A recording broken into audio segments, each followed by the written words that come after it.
What an amazing day we've had today, right? Yeah. Do you agree? I was just kind of reflecting on all the things we've done in these very short hours that we've had. We learned about the Spartanburg community. We talked about new resources and approaches to evaluation design, how you can make change through evaluation.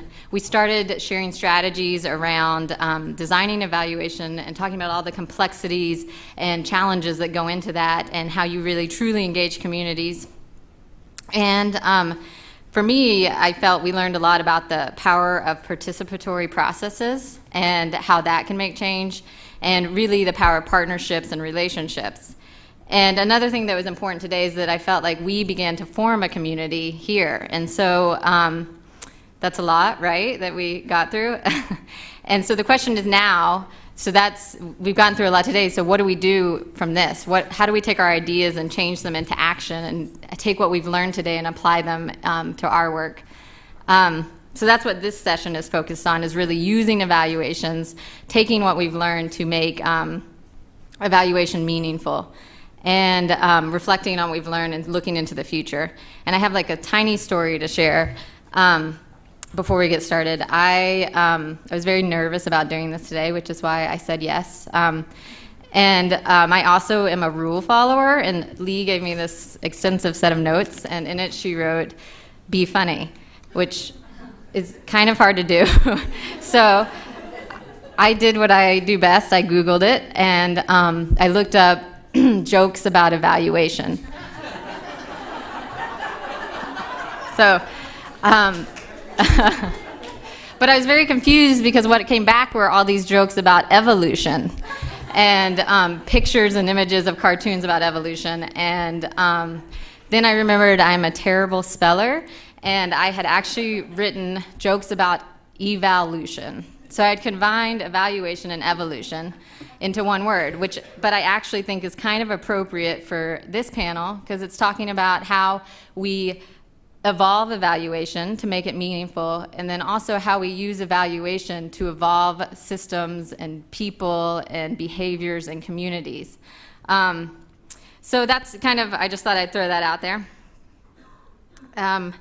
And we have an amazing panel today, and who are individuals who are affecting change in really diverse angles of health. And so I'm looking forward to hearing their perspectives on the day. And I'm going to do short introductions, which has kind of been the theme of the day, so we can really take the time to hear from them. We have José, who is the director of the Division of Public Health Services at the New Hampshire Department of Health and Human Services. We have Genoveva, who's the director of the Central California Regional Obesity Prevention Program. Then we have Brad, who is the Chief Medical Officer of Human Longevity. And finally, we have Nayeli, who's a clinical psychologist at the Chicago School of Professional Psychology. So I really want this to be a dialogue where we kind of discuss what we've learned today and reflect. I'll start with a few questions, but then we'll open up time to have all the participants ask questions, and then, as Lee said, we'll turn over to the audience to kind of discuss. So if everybody can start off by first telling us about the work you do, and then really share 1 to 2 key reflections from your day, from the day so far, and what those implications are for your work. And yes, Jose, please start. Good afternoon. Thank you very much for inviting me. I am your friendly bureaucrat for the afternoon. As I tell people in New Hampshire, I'm from the government, I'm here to help you. And the reality is that is absolutely true. Since everybody has been throwing Dawn under the bus, my table mate there, I was telling her, you know, I am a bureaucrat in the good sense of the word. I come from the state government, where we have to make sure that we develop a system that provides and guarantees up to well, in New Hampshire we almost do services to most people. So what does that mean, and how do we do it, and what does evaluation have to do with it? Well, we have one of the healthiest states in the country, not necessarily driven by the excellent work that I do, but part is the demographics. We may be 94% white, US born, of which I am neither, or I am both, it depends how you count. And that starts to get us to the point of how do we measure what we measure and for what purpose. I work for the government, and I have to be able to provide to my legislature every year, or every other week, it depends, but at least every year, progress in the investment of tax dollars and what outcomes are we achieving in a community. That is an evaluation process. It's an evaluation process of our own performance. It's an evaluation process of our system. And that's something that is completely unrelated to how much money they put forward. But it is completely unrelated on how much money we spend in other sectors and where we can have better impact for what we do. And that type of evaluation where we do some comparative assessment of initiatives does not exist in government in general, because the way that we prioritize and the ways that we look at how we fund things is driven by how loud we are in a particular point and is driven by history. What we have been doing is what gets funded. And I keep emphasizing the funding because at the end of the day, everything that we develop or implement has to be funded from somewhere. Only this exercise that we had at the previous session has unlimited funding. Everything else in life you have to pay for. And how do we pay for includes our work or the work of many nonprofit organizations or academic centers that do work in our sector with us, and for the communities, and with the communities. So evaluation is key. How do we decide what we measure and how we present it is key. And how do we connect that to the healthcare delivery system? And the modification of outcomes on that area is something that is incredibly important and where we are still falling short. I have been playing a couple of different roles. I used to be the president of ASTO until last year, the Association of State and Territorial Health Officers. And as my presidential initiative, work in the integration of public health and healthcare, trying to improve them both, not to get them to be one. So give a better sense of population health outcomes to the healthcare delivery system, and for us to look at where our society is migrating in the perspective of health delivery and health perceptions. We talk about any particular condition and everything becomes a disease and something for which we have to provide treatment or fix. So we need to understand that when we're talking about those from a public health perspective. So that initiative, trying to bring those things together, the whole aim was to improve them both, but to show that this is a zero-sum game. In order for us to save money here, we need to improve what we do here. And this public health, understood in the big sense of the world, talks about not just clinical prevention, but the proper addressing of social determinants of health. How do we talk about education and their link to health? How do we talk about work and their link to health? How do we talk about safety in a community and their link to health? And how do we, as a public health agency, link to that?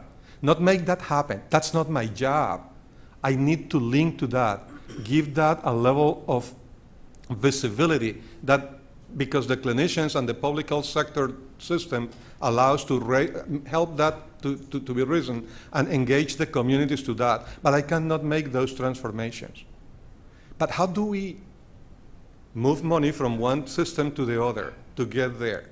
I need to be able to prove that that works. I need to be able to assess, do proper evaluation of complex design and system changes that we are not at the point of making. We keep talking about saving dollars in this bucket, the big docket of healthcare, but we are not reinvesting that money here. From what I heard today about evaluation of complexity, that is where we need to go to be able to prove this and change the design of the system, even if we are not saving money at the beginning. But we're going to have better outcomes and more happiness. That is one way to describe health. Thank you. Hello, everyone. I'm Genoveva Islas, and I work for Public Health Institute, as Maggie mentioned. I manage an initiative that works in California's San Joaquin Valley, and I'm always envious of those of you who live in states like Michigan where you get to describe, we're here, you know, on the glove. Well, California is sort of like an elbow, right? And the Central Valley is the kink in your elbow. It's this 8-county that is the agricultural powerhouse of California. It is both a region of great abundance. I mentioned this last night at the dinner. We represent 1% of the agricultural farmland in the nation, but we produce a quarter of all the table foods for the nation.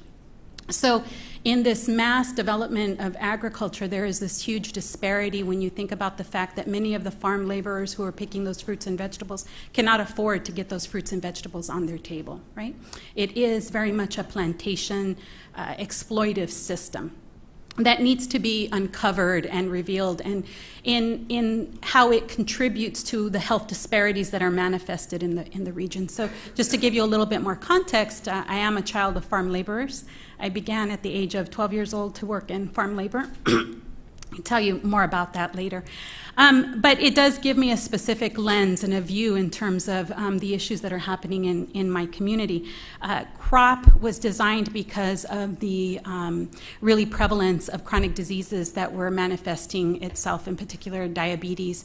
And you know, earlier we heard about the curse of longevity at the onset of this session today, and I wish that were true for my community, because the truth is that since 2010, half of all Latinos born in the United States will develop diabetes in their lifetime. Half of all Latinos. And that's really just unimaginable, right? Like that there is not more outrage and more concerted effort to prevent that from continuing. And to some degree, I think it's acknowledged, but not enough resources are going to address it. So our work has been about working at this policy systems and environmental change effort to create healthier communities. You know, how do we help support and facilitate greater access to healthy foods? How do we support and facilitate increased opportunities for physical activity? How do we do that in an equitable way where everybody has the opportunity to eat good food and be physically active on a regular, routine basis? And we know that there are communities, and we've lived sort of this natural experiment in our society where those that are affluent and have a lot of health amenities are not experiencing the same level of chronic disease as those that are very impoverished and do not have many of those same amenities in their communities.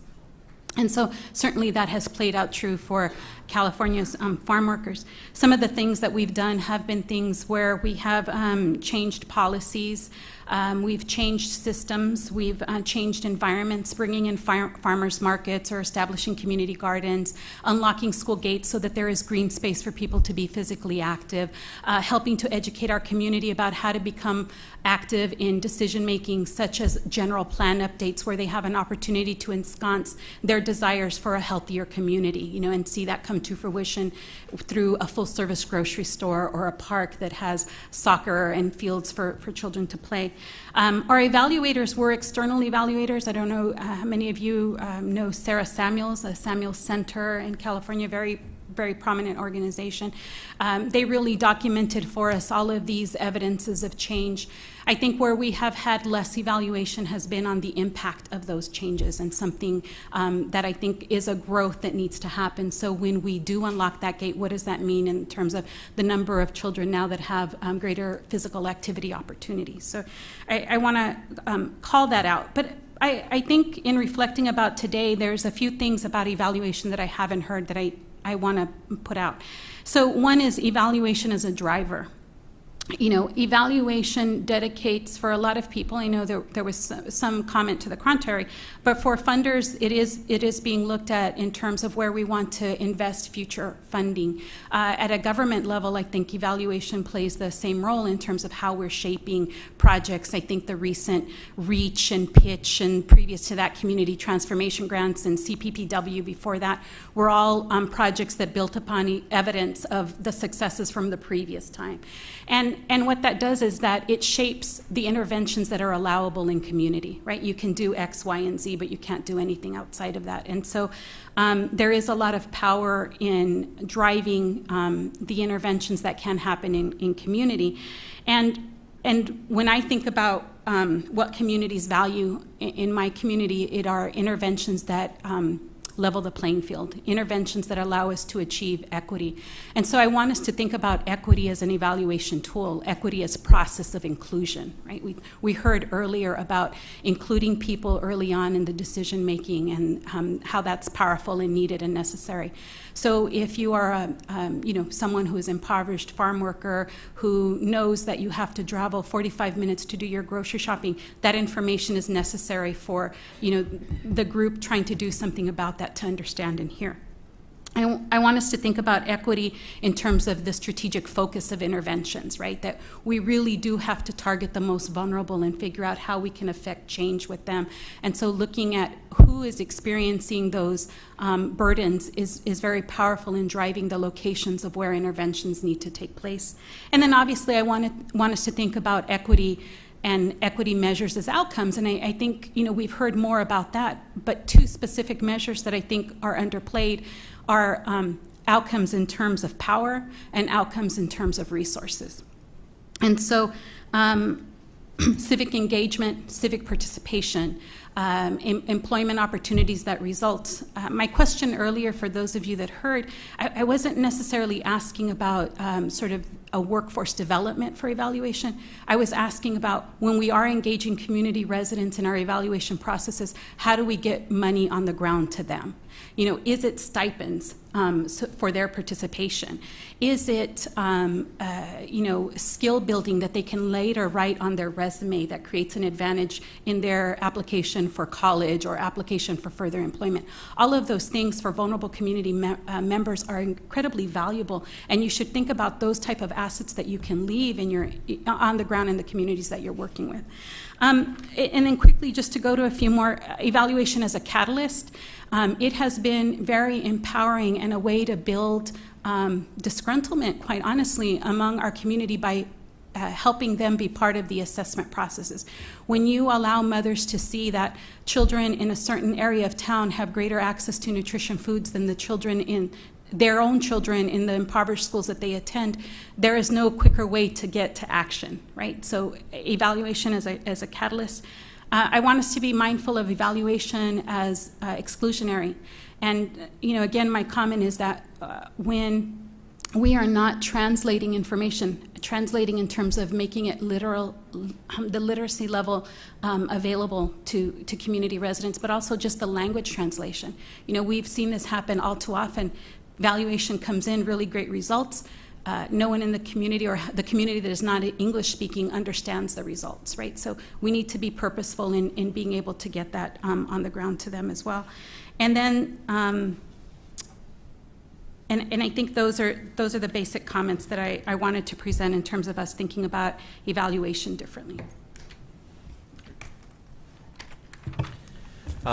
Good afternoon. Thank you. I'm Brad Perkins.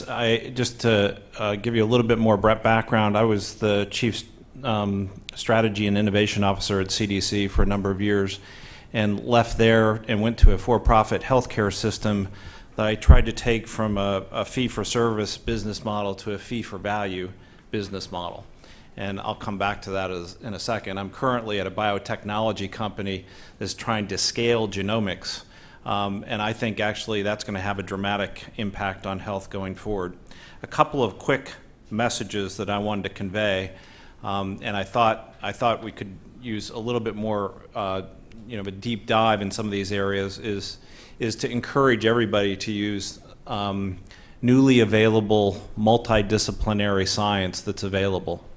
I mean, this room is really inspiring in the breadth of focus and the breadth of science that can be brought to bear on the complex problem that we're using. The FSG presentation was a wonderful, I think, step in evaluation framework because it relied almost totally on complexity science. And she didn't talk about it, but I would encourage all of you to get familiar with complexity science and the notions of emergence, because I think that where we will have success in community health, it's going to be with a complex system where health emerges. And we don't know enough about the emergence of health in communities to give people the kind of guidance that they need. Another area I would point to and suggest is everybody think a little bit larger, particularly about control of money. And Elinor Ostrom, who received the Nobel Prize in 2009, largely debunked the notion of the tragedy of the commons. And I bring that up because we frequently talk about payers for health care. Well, I find that a little bit amusing because there's no payers for health care. It's all of us, okay? We all throw up money in the form of state taxes and federal taxes and premiums paid to our employers and foregone wages, you know, as a result of our employers. We all throw all this money up and we hope that something's going to happen good in health and healthcare for our communities and families. Well, I will tell you, it's tragically come off the tracks. And one framework I would suggest for evaluation is in particularly these Wellville communities to take as a frame of reference all those resources that are going up that everybody is hoping will work on their behalf, and get those organized and invested wisely to continuously and robustly improve the health of populations. Now, the biggest stumbling block, it wasn't really mentioned specifically today, but the biggest stumbling block is the healthcare system. And in all of the Wellville communities, I would presume that the healthcare provider is either the 1, 2, or 1, 2, or 3 largest employer in the community.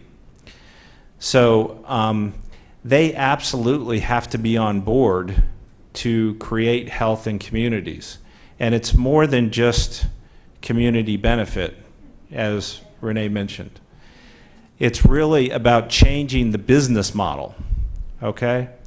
So all of you need to be in conversations with your healthcare systems about what their business model is. Because if they're stuck in the old fee-for-service business model, it ain't going to happen, okay? It's not going to happen in the community. We have to find a way to drag them out of that fee-for-service business model and get them into a fee-for-value business model where they're at risk and where they financially benefit from keeping people out of the hospital. And let me tell you, that is a big mountain to climb. Okay, I just tried it in a very large multi-billion-dollar company, built 5 accountable care organizations, 1 Pioneer ACO, did all the bundled payment, and as soon as we got to the point we were cannibalizing the traditional fee-for-service model, the leadership team lost faith, and we sold the company last October. Okay, now the most concerning thing to me is this is happening at a fairly widespread level across the healthcare system. And although ACOs and there is some movement to risk, I think this is an essential feature of improving health in communities. So I would encourage you to be in close contact, dragging your health systems to a new place. The third point I wanted to make also was a bit of a learning going from CDC to the private sector. And this wasn't discussed as much as I think it should have been today, is the need for real-time data, okay? So at CDC, we like to think we're very proud of our data systems, but they are months and months out of sync with real time. And what I found when I moved into the business world, business lives and dies based on real time data, okay? And it's the only way that you can continuously improve any large system. So as you think about your efforts, I think transitioning out of the traditional public health model of data delayed by months, getting into evaluation paradigms where we get semi-real or real-time data is going to be essential to continuous improvement and success. Good afternoon. I'm Nayeli Chavez, and I'm a clinical psychologist. So the work that I do is I teach, I'm an assistant professor at a private university, and I train mental health professionals who are going to be working in the community in Chicago, predominantly with African American and Latino immigrants. And we have a program that is a specialization in Latino mental health. So what I do is I train individuals to work with Latinos with the assumption that there is specific cultural values, historical aspects that they need to learn in order to work with this community. So that's what I do in my teaching role. In my community role, I consult with different organizations that work with migrant workers when they have crisis. So some of the things that I do, for example, is, as you may know, migrant workers, specifically Latinos and those that are undocumented, face a lot of risks on the job. They have a very high percentage of death that occurs on the job. So when somebody dies in a factory or they die in their job, oftentimes they will call me to call their families back to their country of origin and let them know what happened, to help the families deal with what's happening, make decisions, sometimes health decisions that are now become easier because of technology. So some things that I may do is I may consult with the physicians and have Skype consultation with the family wherever they are and try to decide what they're doing, especially because, as many of you may know, there is a limit to how long, depending on the state and depending on the hospital, how long a person can be kept alive if they're undocumented because they don't have health insurance. So those are some of the things that I do. I work with people, especially youth, who have a lot of different health challenges, and with a community that has a lot of difficulty trusting the system. I heard the word trust a lot today and talking about how can we help people to trust, how can we engage the community in some of these evaluations. And what I can tell you from my experience in the community that I work is that it has become very evident to me that trust is ingrained or is based in a socio-historical context. A lot of these communities are very much afraid of going and giving their information away because they don't know what's going to happen with that information. And there has been many cases in Chicago where I work where they have people that have come with really good ideas about creating programs for the community, invite people over to participate, they get the people to come, and then they're told the information is not going to be used or is not going to be shared with anybody else. Later on, they find out their information was indeed shared. And so there is a lot of mistrust that is based on some of the historical aspects and what is going on currently. So right now in Chicago, we have a number of unaccompanied minors.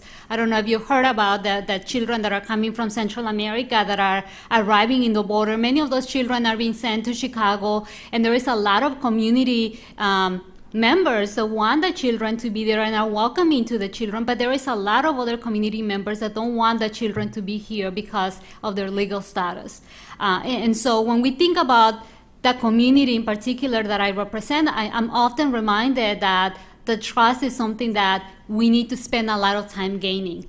And the other piece, some of the reflections that I have from today include that when we're thinking about evaluation, we have to think about, so what is the history of this community in the United States? How have they been welcome or not welcome? How have they been treated by the systems that we represent and that we're now trying to evaluate? And how does that impact their willingness to participate in some of the aspects that we're doing? So that's one thing. The other thing is about innovation. I heard that today from the panel, from the community today, about the food trucks, for example. And that's innovation that comes from the community. And when we're thinking about evaluation, oftentimes we're thinking about creating programs, creating interventions.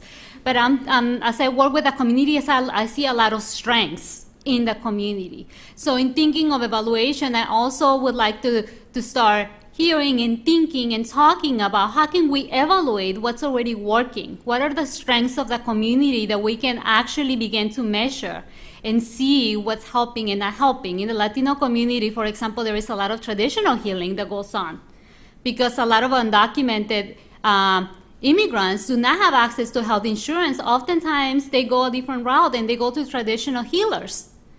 How do we quantify that? How do we measure it? Are the evaluation methods that we are currently using capturing that complexity, right?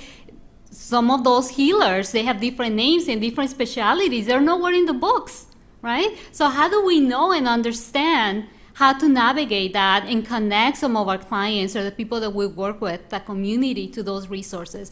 And then finally, then how do we assess that? Can we work with them? Can we create partnerships and collaboration with them and add our areas of expertise, or do we bring something different? If there is already there something that is working, that is effective, how can we use it and help other people understand those systems? Thank you.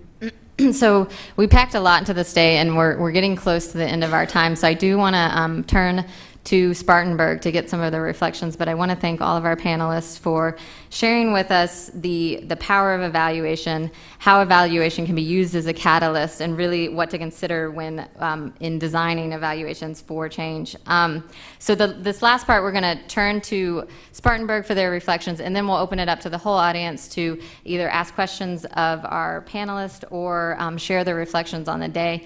So a couple questions to throw out to everyone is, what are some key takeaway and lessons learned from the day, and what are their implications for your work? What inspired you during the day, and what surprised you? And what are some bold steps for really moving forward to making meaningful evaluation? So we can start with our Spartanburg participants and then move out to the audience.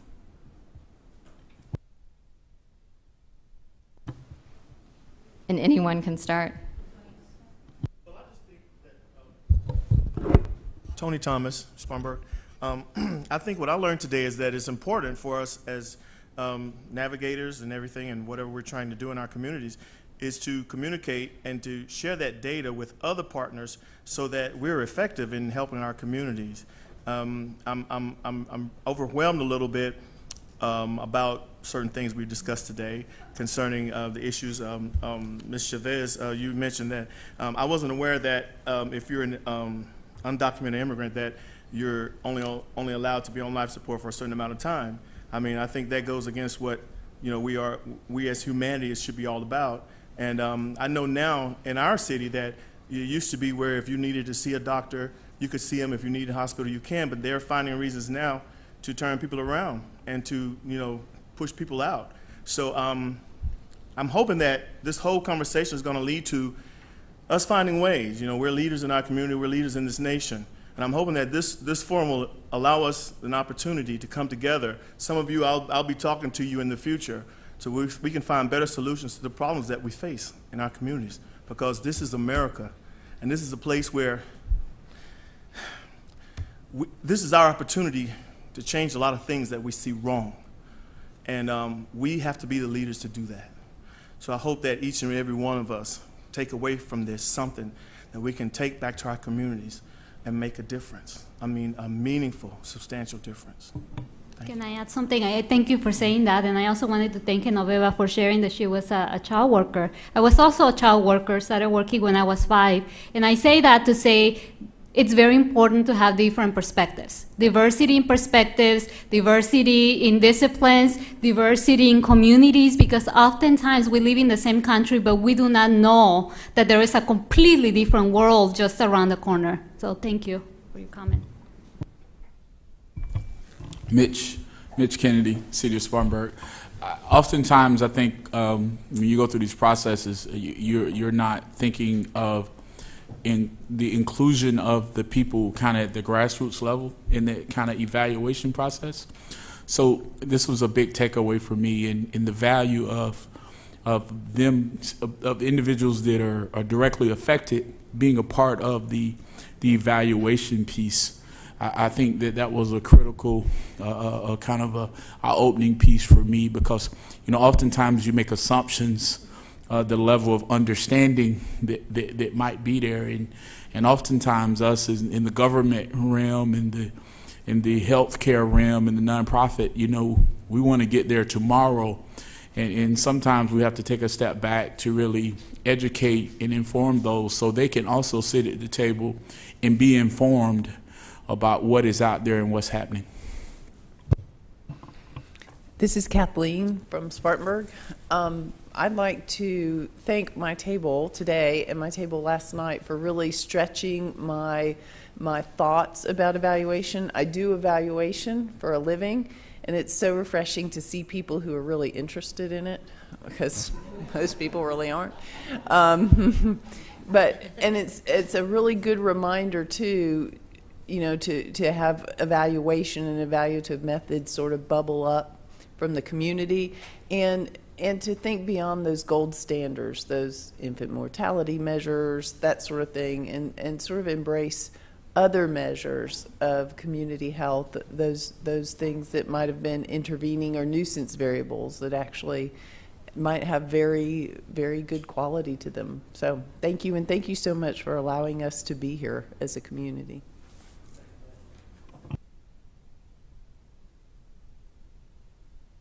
I would also like to add that the realization that there's help out there, because we're going to be calling on all of you all. Renee from Spartanburg. I think, like Tony, I am overwhelmed. I don't really even know how to put my thoughts into words right now, because, and I think it's probably important that I not really try to, because we've absorbed so much today, and I think we really need time to reflect on all this and what it means. It is not our normal sandbox, or certainly not my normal sandbox. I'm overwhelmed at the expertise in this room and what you all do, and while I don't understand it, I have a huge appreciation for it. And so I guess probably my biggest takeaway is being incredibly grateful that Spartanburg has the opportunity to be a Wellville community, and that we had the opportunity to participate in this program today, because oftentimes I think we're a gutsy group and we're committed to making a difference, and just seeing the breadth and depth of what's available outside the walls of Spartanburg to help us get there is overwhelming and exciting. So like Mitch, I think we all have lots of ideas around who we want to tap into. Help us, help us, help us, because your expertise will be very important. So we thank you.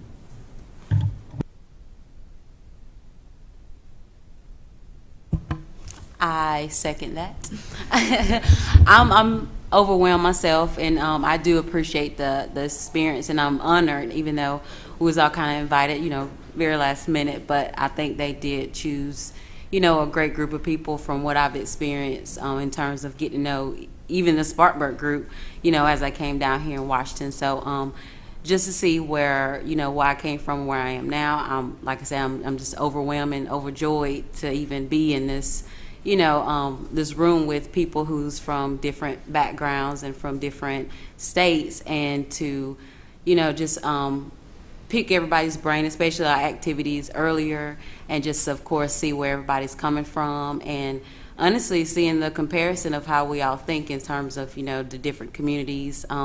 Even a little small town of Spartanburg, you know, it's a pretty big deal for the focus to be on us, so I feel honored. And I'm actually excited about going back. Like Renee said, it's kind of overwhelming to just kind of take in all the information that we did today. So my thing is just to process it.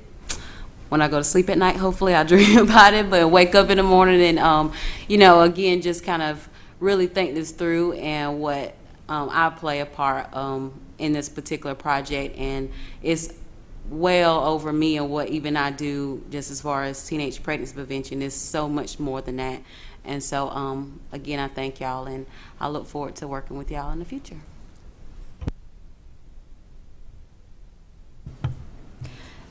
So what other reflections do we have from participants in the audience, and thoughts on the day or ideas for next steps? Don't everybody answer at once. This is Stephen Blakesley from Clatsop County in Oregon, and I echo a lot of the sentiments that the folks from Spartanburg said. I too, I'm having a bit of a loss of words in terms of putting everything together at the end of the day. My head is absolutely stuffed full. I think one of the main things, though, that I realize is that while this Way to Wellville offers an incredible opportunity, I take away that it's also a massive responsibility in terms of what we can potentially achieve, and realizing too that what we can achieve if we choose to work with all of the resources that are available in this nation as opposed to trying to do it on our own, we're going to be way better off. So the fact that there's so many people in this room with so many great ideas, interesting trainings, different backgrounds, I'm super positive about it. So thank you, everybody. This is Nancy. I'm also from Oregon. And I took away, I love what you just said. That was awesome. I took away the participatory piece, that something I have a lot of passion around, that I haven't really been able to get lift with it in my work.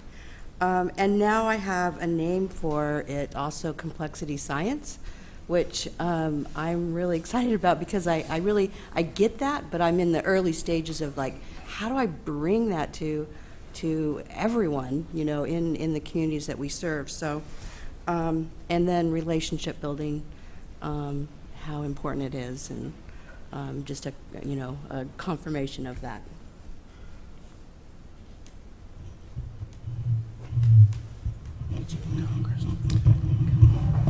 Hello, I'm Chris Spicer from Niagara Falls.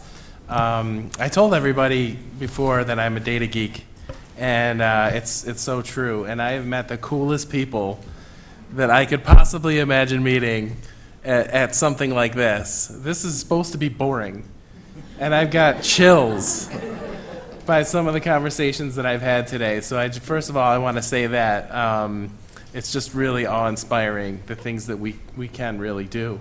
And I want to echo that, the responsibility that we're taking on with this Wellville initiative, and I love it. You know, give me that responsibility. Give us that responsibility. We want it.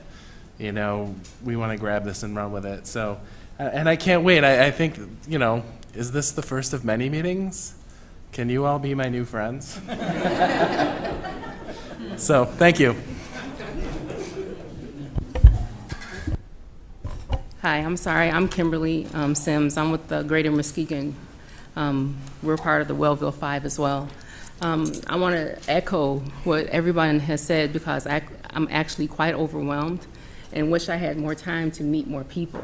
I don't think I brought enough business cards to be able to pass out. But one of the things that has stood out for me is because of the I guess the power and the movement of the Wellville movement, one of the things I want to do is to go home and to look at our systems and to make sure that our systems are going to be able to handle the load that we're going to influx up on it. Because I would hate to see us put recipients of the good work that we're going to do into a position where those systems can't produce. So, I mean, it is a huge responsibility. And if somebody else texts me just one more time, how's it going? What are you doing? What are you learning? I'm ready to turn my phone off for the first time in forever. But everyone is so excited about it. But I think because of that, we need to take a real good look to make sure that our systems are going to be, cohesive enough to handle the influx that we put on it. So thank you again for the opportunity. I'm really excited about the work, and I'm encouraged. I thought it was going to be boring too, I'll admit. I was like, stats and data, are you serious? I'm just heart and passion, I want to talk. But this was really a great experience, and I appreciate the opportunity. I know that I already had a turn, and I am asking for a second one.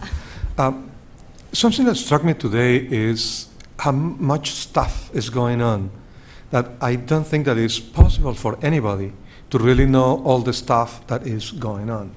How do we combine the power in this room with the state innovation model efforts that are being paid for by the CMMI, Center for Medicaid and Medicare Innovation? A whole different approach coming from the clinical sector, and I won't call them payers because I fully agree that they are the health plan administrators. We are the payers through taxes or premiums. But those health administrators, health plan administrators, are trying to change the model. So what happens when it starts from them? What happens when it starts from the communities? How do we combine? How do we find the lessons, the common lessons? And that may be a next step. I'm going to do a shameless commercial here. In the IOM Roundtable of Population Health, we have brought several of those, not all of them. The CMMI people is trying to do that. So there are many groups trying to work on this. How can we bring this together and then specialize each group? So somebody will go and look into evaluation, somebody will go and look into community-based, because we cannot all do it all the time because we have daytime jobs. So how do we organize that? And that's a beautiful role for IOM. It's a beautiful role for a foundation that want to engage in having that process moving somewhere. And I think that will be something really good to do. In terms of where we go from here, it's been my passion, and one of the reasons why I tried to help set this up was that this becomes such an effective science that, as I said this morning, that in 5 years from now, people are sitting around with the right tools in front of them to decide whether to get another MRI scanner, most of which doesn't really show you anything clinically and shouldn't be bought anyway, or invest in communities.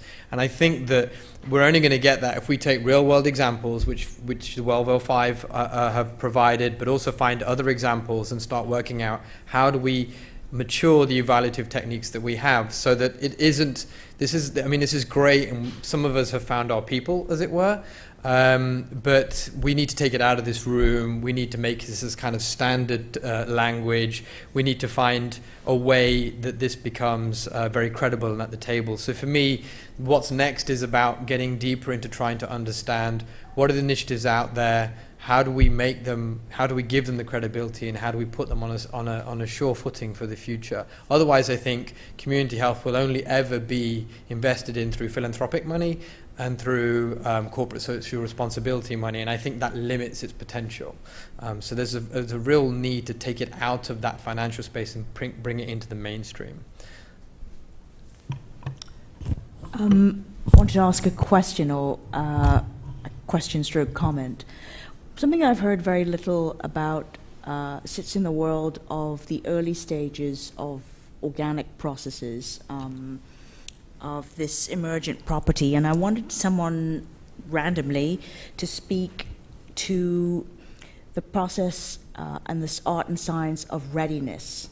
When you think in terms of investment and when you invest in a community, it really would serve us to have a clearer or sense, but certainly an emergence of the art and science of the readiness of communities. Part of it is context, part of it is some things in place, but I've certainly seen all those things, and many of those things being in place, and someone can turn up there and kill something that is live. So what are the conditions of readiness, and what goes on around that tipping point? I think there's a lot of knowledge around that, the subject in this room, but it's something I've heard very little about, and it's very important in terms of that paradigm shift towards a different kind of investment. Because to speak to people who are going to invest in communities, what are the things you invest in, and what's the stage, when is the best time, what's the ripeness and the readiness of that?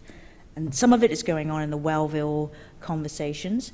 I'm struck by the short amount of time it took from the competition to what's turned up. That tells me that there was a lot of stuff that was already going on in that community that made the conditions right for that. Other communities might take a longer time, but you would need to know something about that process so that one doesn't become discouraged because for a community it's taking a bit longer. You know, is it that people are doing it wrong, et cetera. So I would have wanted to hear a bit more about that. And it's too late to have said that. Hi.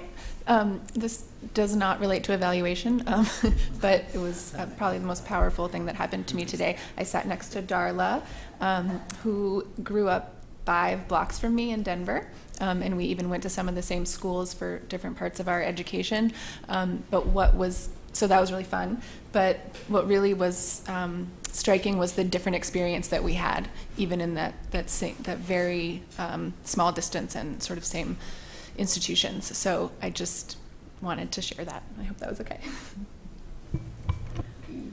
To me, what was exciting about today was we began the day with the communities, with Spartanburg sharing what was going on there, and we're now ending the day with the community and focusing on looking at evaluation in that context. And then in the middle of the day was evaluation, and I think it's a real credit to Hiccup and to IOM that they've put this evaluation so in the middle of this initiative, and to really think how this can not just be an academic exercise, but to really empower the communities to learn what's going on and to share it across communities, to look out to other communities for what best practices are taking place and bring them so that they're magnets for innovation.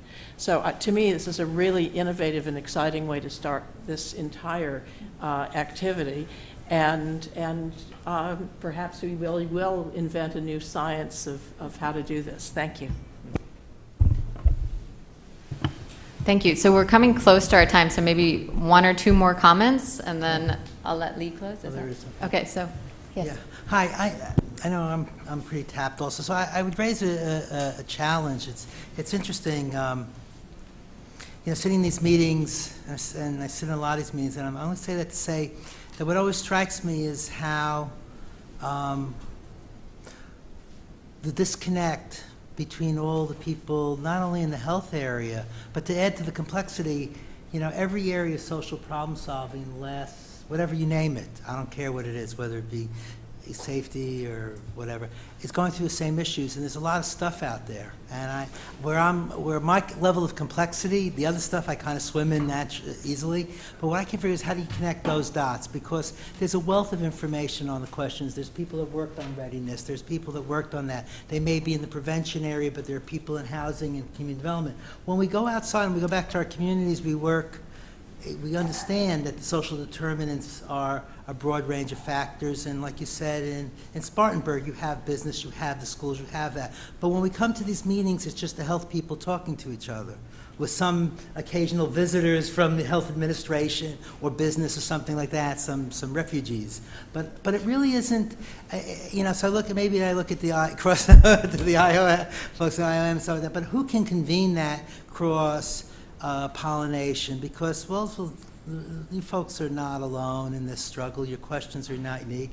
You have stuff to offer as well as other people. And I think that's really the challenge, is that there's not only not a complexity science, whatever, but there really isn't a learning community that goes beyond very narrow funding streams or disciplinary bounds. So I don't know how to get there, but I'm really struck by that. So if that was the question, that I have an answer for that, is that we don't have to reinvent the wheel, and if we do have to, we need to do it together with people in other sectors that are doing the same kind of thing.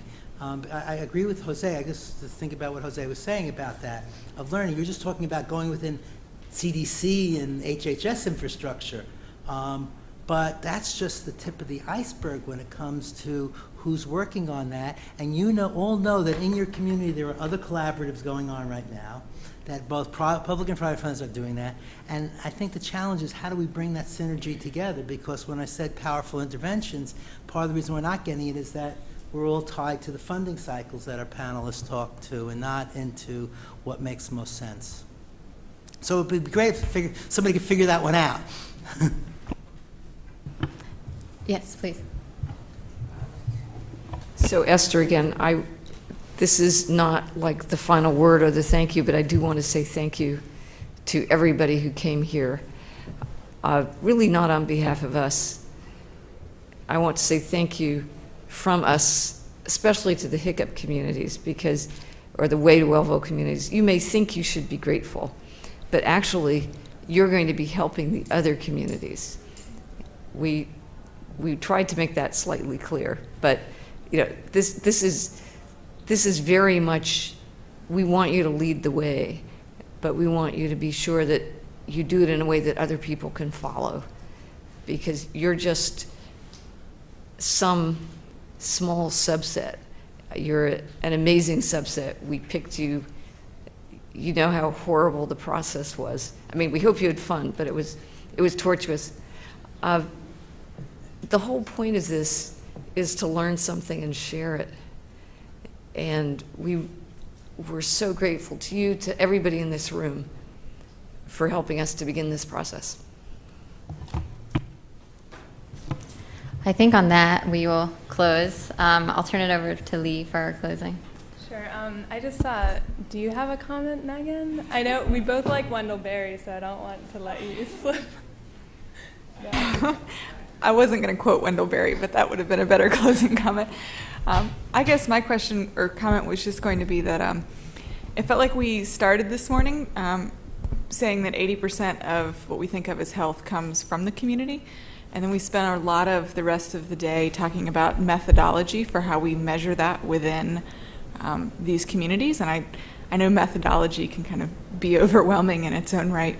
But we kind of skipped over what existing research already tells us about what that 80% of community health determinants, or what that 80% of health determinants are that come from the community, what those are, if it's income inequality or lack of social connection or any of those things. So I was just going to say, I know that there are some amazing researchers and voices and experienced folks in the room, and I know that there's been some talk about resources being distributed after the meeting. So I actually just wanted to make the request. I would love to see those, and from the community perspective, I think we do all have to define and design our own evaluatory methodology, but knowing what's already been looked at and measured in the past